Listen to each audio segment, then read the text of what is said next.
ನಮಸ್ಕಾರ ವೀಕ್ಷಕರೇ, ಈಗ ತಾನೇ ಬಂದಂತ ಸುದ್ದಿ, ಇವತ್ತಿನ ಬ್ರೇಕಿಂಗ್ ನ್ಯೂಸ್ ಹಾಗೂ ಇವತ್ತಿನ ಗುಡ್ ನ್ಯೂಸ್ ಏನಂತಂದ್ರೆ, ರಾಜ್ಯದ ಪಡಿತರ ಚೀಟಿದಾರರಿಗೆ ಇಂದಿರಾ ಕಿಟ್ಗೆ QR ಕೋಡ್ ಸ್ಕ್ಯಾನ್ ಮಾಡುವುದು ಕಡ್ಡಾಯ.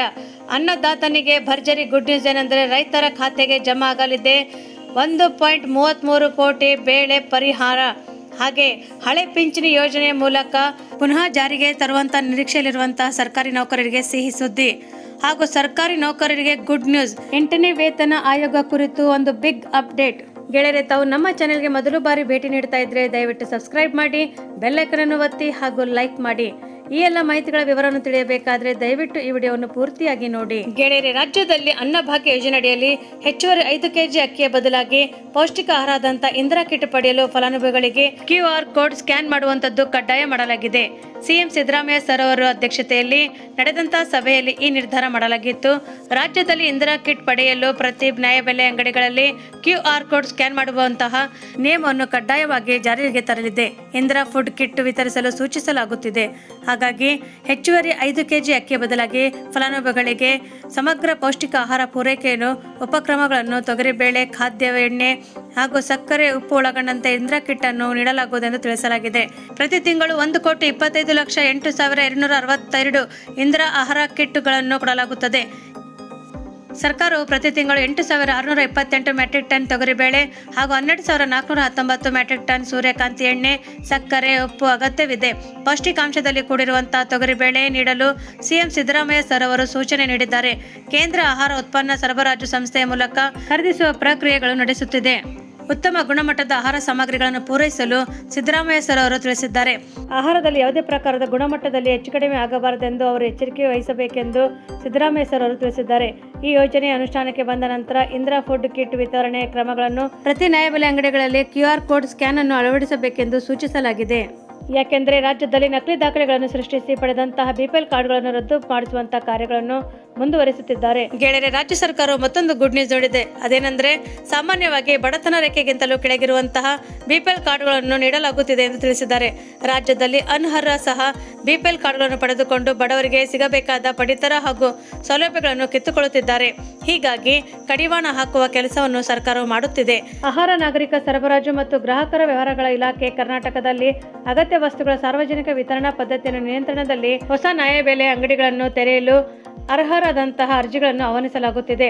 ಹೀಗಾಗಿ ಪೂರ್ವ ತಾಲೂಕು ವ್ಯಾಪ್ತಿನಲ್ಲಿರುವಂತಹ 1,346 ಇಲ್ಲಿ ಹೊಸ ನ್ಯಾಯಬೆಲೆ ಅಂಗಡಿಗಳನ್ನು ತೆರೆಯಲು ಅರ್ಜಿ ಆಹ್ವಾನಿಸಲಾಗುತ್ತಿದೆ. ಅರ್ಹ ಸಂಸ್ಥೆಗಳು ನಿಗದಿತ ಅರ್ಜಿ ನಮೂದೆಯನ್ನು ಭರ್ತಿ ಮಾಡಿ ಸೂಕ್ತ ದಾಖಲೆಗಳೊಂದಿಗೆ ಜಂಟಿ ನಿರ್ದೇಶಕ ಆಹಾರ, ನಾಗರಿಕ ಸರಬರಾಜು ಮತ್ತು ಗ್ರಾಹಕರ ವ್ಯವಹಾರ ಇಲಾಖೆ ಬೆಂಗಳೂರಿಗೆ ನಗರ ಜಿಲ್ಲೆ ಬೆಂಗಳೂರಲ್ಲಿ ಅರ್ಜಿಯನ್ನು ಸಲ್ಲಿಸಬಹುದಾಗಿದೆ. ಡಿಸೆಂಬರ್ 12, 2025 ಸಂಜೆ 5 ಗಂಟೆ ಒಳಗಡೆ ಅರ್ಜಿ ಸಲ್ಲಿಸಬೇಕು ಎಂದು ಆಹಾರ, ನಾಗರಿಕ ಸರಬರಾಜು ಮತ್ತು ಗ್ರಾಹಕ ವ್ಯವಹಾರಗಳ ಇಲಾಖೆಯ ಜಂಟಿ ನಿರ್ದೇಶಕರು ಪ್ರಕಟಣೆಯಲ್ಲಿ ತಿಳಿಸಿದ್ದಾರೆ. ಗೆಳೆಯರೆ, ರೈತರಿಗೆ ಮುಂಗಾರು ಮಳೆಯಿಂದ ಬೆಳೆಗಳಲ್ಲಿ ಹಾನಿಗಳು ನಷ್ಟ ಆದಂತಹ ರೈತರಿಗೆ ರಾಜ್ಯ ಸರ್ಕಾರವು ಕೊನೆಗೂ ಒಂದು ಸಿಹಿ ಸುದ್ದಿ ನೀಡಿದೆ. ಮಳೆ ಹಾನಿಯಿಂದ ಸಂಕಷ್ಟದಲ್ಲಿರುವಂತಹ ರೈತರಿಗೆ ಸರ್ಕಾರವು 1.33 ಕೋಟಿ ರೂಪಾಯಿಗಳು ಪರಿಹಾರ ಧನವನ್ನು ಬಿಡುಗಡೆ ಮಾಡಿದೆ. ಮುಖ್ಯಮಂತ್ರಿ ಸಿದ್ದರಾಮಯ್ಯ ಸರ್ ಅವರು ಈ ಹಣವನ್ನು ನೇರವಾಗಿ ರೈತರ ಬ್ಯಾಂಕ್ ಖಾತೆಗಳಿಗೆ DBT ಮೂಲಕ ವರ್ಗಾವಣೆ ಮಾಡಲು ಚಾಲನೆಯನ್ನು ನೀಡಿದ್ದಾರೆ. ಪರಿಹಾರ ವಿತರಣೆಯಲ್ಲಿ ಉತ್ತರ ಕರ್ನಾಟಕದ ಜಿಲ್ಲೆಗಳಲ್ಲಿ ಹೆಚ್ಚಿನ ಆದ್ಯತೆ ದೊರೆತಿದ್ದು, ಧಾರವಾಡ ಜಿಲ್ಲೆಯಲ್ಲಿ ಅತಿ ಹೆಚ್ಚು ಹಾನಿ ಸಂಭವಿಸಿದಂತೆ ವರದಿಗಳು ಸೂಚಿಸಿದೆ. ಧಾರವಾಡ ಜಿಲ್ಲೆಯಲ್ಲಿ ಒಟ್ಟು 65,217 ಅರ್ಹ ರೈತರ ಖಾತೆಗಳಿಗೆ 63.16 ಕೋಟಿ ರೂಪಾಯಿ ಪರಿಹಾರವು ಬಿಡುಗಡೆ ಮಾಡಲಾಗಿದೆ. ಹೆಸರು ಕಾಳು, ಹತ್ತಿ, ಸೋಯಾಬೀನ್ ಹಾಗೂ ಮೆಕ್ಕೆಜೋಳ ಬೆಳೆದು ನಷ್ಟ ಅನುಭವಿಸುತ್ತಿರುವಂತಹ ರೈತರಿಗೆ ಈ ಮೊತ್ತವು ಜಮಾ ಆಗಲಿದೆ. ಸರ್ಕಾರವು ಹಣ ಬಿಡುಗಡೆ ಮಾಡಿದರೂ ಕೂಡ ಕೆಲವು ರೈತರ ಖಾತೆಗೆ ಜಮಾ ಆಗಿಲ್ಲ. ಇದಕ್ಕೆ ಆಧಾರ್ ಕಾರ್ಡ್, ಬ್ಯಾಂಕ್ ಲಿಂಕ್ ಆಗಿರಬಹುದು. ಗೆಳೆಯರೆ, ರೈತರು ತಮ್ಮ ಮೊಬೈಲ್ನಲ್ಲಿ ಪರಿಹಾರ ಪೋರ್ಟಲ್ ಮೂಲಕ ಆಧಾರ್ ಸಂಖ್ಯೆಯನ್ನು ಬಳಸಿ ಪರಿಶೀಲಿಸಬಹುದು. ಹಣ ಜಮಾ ಆಗಿದ್ದರೆ ಪೋರ್ಟಲ್ನಲ್ಲಿ ಪೇಮೆಂಟ್ ಸಕ್ಸಸ್ ಎಂಬ ಸಂದೇಶವು ತೋರಿಸುತ್ತದೆ. ಗೆಳೆಯರೆ, ಹಳೆ ಪಿಂಚಣಿ ಯೋಜನೆ ಮರು ಜಾರಿಯಲ್ಲಿ ನಿರೀಕ್ಷೆಯಲ್ಲಿರುವಂತಹ ಸರ್ಕಾರಿ ನೌಕರರಿಗೆ ಒಂದು ಸಿಹಿ ಸುದ್ದಿ.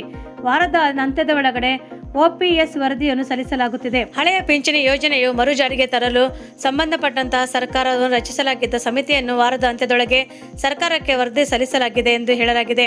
ಹಳೆ ಪಿಂಚಣಿ ಯೋಜನೆಯನ್ನು ಮರು ಜಾರಿಗೆ ತರಲು ಅಧಿಕಾರಿಗಳು ಮತ್ತು ಸಮಿತಿ ಮುಖ್ಯಸ್ಥರು ಭೇಟಿಯಾದಾಗ ಕರ್ನಾಟಕ ರಾಜ್ಯ ಸರ್ಕಾರಿ ನೌಕರರ ಸಂಘದ ಅಧ್ಯಕ್ಷರಾದಂತಹ CS ಷಡಕ್ಷರಿ ಸರ್ ಅವರು ತಿಳಿಸಿದ್ದಾರೆ. ಕರ್ನಾಟಕ ರಾಜ್ಯ ಸರ್ಕಾರಿ ನೌಕರರಿಗೆ 2006ರಲ್ಲಿ ಜಾರಿಗೆ ಬಂದಂತಹ ಹೊಸ ಪಿಂಚಣಿ ಯೋಜನೆಯನ್ನು ಹೋಗಲಾಡಿಸಿ ಹೊಸ ಪಿಂಚಣಿ ಯೋಜನೆಯನ್ನು ಜಾರಿಗೆಗೊಳಿಸಬೇಕೆಂದು ಸಂಬಂಧಪಟ್ಟಂತ ಯೋಜನೆ ಜಾರಿಗೆಗೊಳಿಸಲು ರಾಜ್ಯ ಸರ್ಕಾರವು ಭೇಟಿ ನೀಡಿ ಅಧ್ಯಯನ ನಡೆಸಿ ವರದಿ ಸಲ್ಲಿಸುವಂತೆ ರಾಜ್ಯ ಸರ್ಕಾರ ಸಮಿತಿಯನ್ನು ರಚಿಸಿತು.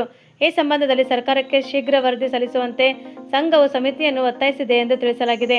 ರಾಜ್ಯ ಸರ್ಕಾರಿ ನೌಕರರಿಗೆ ಹಿಂದಿನಂತೆ ಹಳೆಯ ಪಿಂಚಣಿ ಯೋಜನೆಯನ್ನು ಮರು ಜಾರಿಗೊಳಿಸುವಂತಹ ಸಮಸ್ತ ಸರ್ಕಾರಿ ನೌಕರರಿಗೆ ಪರವಾಗಿ ಸಂಘವು ಮತ್ತೊಮ್ಮೆ ಮನವಿ ಮಾಡುತ್ತಿದೆ ಎಂದು ಷಡಾಕ್ಷರಿ ಸರ್ ಅವರು ತಿಳಿಸಿದ್ದಾರೆ. ಗೆಳೆಯರೆ, ಮತ್ತೊಂದು ಗುಡ್ ನ್ಯೂಸ್ ಏನೆಂದರೆ ಸರ್ಕಾರಿ ನೌಕರರಿಗೆ 8ನೇ ವೇತನ ಆಯೋಗವು ಕುರಿತು ಬಿಗ್ ಅಪ್ಡೇಟ್ ಅನ್ನು ಸಿಕ್ಕಿದೆ. ಡಿಸೆಂಬರ್ 4ರಂದು 8ನೇ ವೇತನ ಆಯೋಗವು ಜಾರಿಗೆ ಬಂದಂತಹ ಸರ್ಕಾರಿ ನೌಕರರಿಗೆ ಭರ್ಜರಿ ಗುಡ್ ನ್ಯೂಸ್ ಸಿಕ್ಕಿದೆ. ಸಂಸತ್ತಿನ ಚಳಿಗಾಲದ ಅಧಿವೇಶನದ ಮೊದಲ ದಿನವೇ ಕೇಂದ್ರ ಸರ್ಕಾರ 8ನೇ ವೇತನ ಆಯೋಗಕ್ಕೆ ಸಂಬಂಧಿಸಿದಂತೆ ಮಹತ್ವದ ಸ್ಪಷ್ಟೀಕರಣವನ್ನು ನೀಡಿದೆ. ಗೆಳೆಯರೆ, ಕೇಂದ್ರ ಸರ್ಕಾರದ ಮೂಲ ವೇತನವನ್ನು ಹೆಚ್ಚಿಸಬೇಕೆಂದು ತಿಳಿಸಲಾಗಿದೆ. 8ನೇ ವೇತನ ಆಯೋಗದ ಸ್ಯಾಲರಿ ಹೆಚ್ಚಳ ಮಾಡಬೇಕೆಂದು 2026ರಲ್ಲಿ ಆರಂಭಿಸಬೇಕೆಂದು ತಿಳಿಸಲಾಗಿದೆ.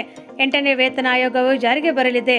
8ನೇ ವೇತನ ಆಯೋಗದ ಪ್ರಕಟವನ್ನು ಹಿನ್ನೆಲೆ ವಿಚಾರಕ್ಕಾಗಿ ನೌಕರರ ಸಂಘಗಳಿಂದ ಸಾಕಷ್ಟು ಬೇಡಿಕೆಗಳು ಬಂದಿದ್ದವು. ಸರ್ಕಾರವು ಇದು ನಿಲುವನ್ನು ಸ್ಪಷ್ಟಪಡಿಸಿದೆ. ಈ ಆಯೋಗವು ಕೇಂದ್ರ ಸರ್ಕಾರಿ ಸಿಬ್ಬಂದಿ ಮತ್ತು ಪಿಂಚಣಿದಾರರಿಗೆ ಹೊಸ ವೇತನ ರಚಿಸುವಂತೆ ರಚನೆಗಳನ್ನು ಮತ್ತು ನಿವೃತ್ತಿಯ ನಂತರದ ಪ್ರಯೋಜನಗಳನ್ನು ನಿರ್ಣಯಗೊಳಿಸುತ್ತದೆ.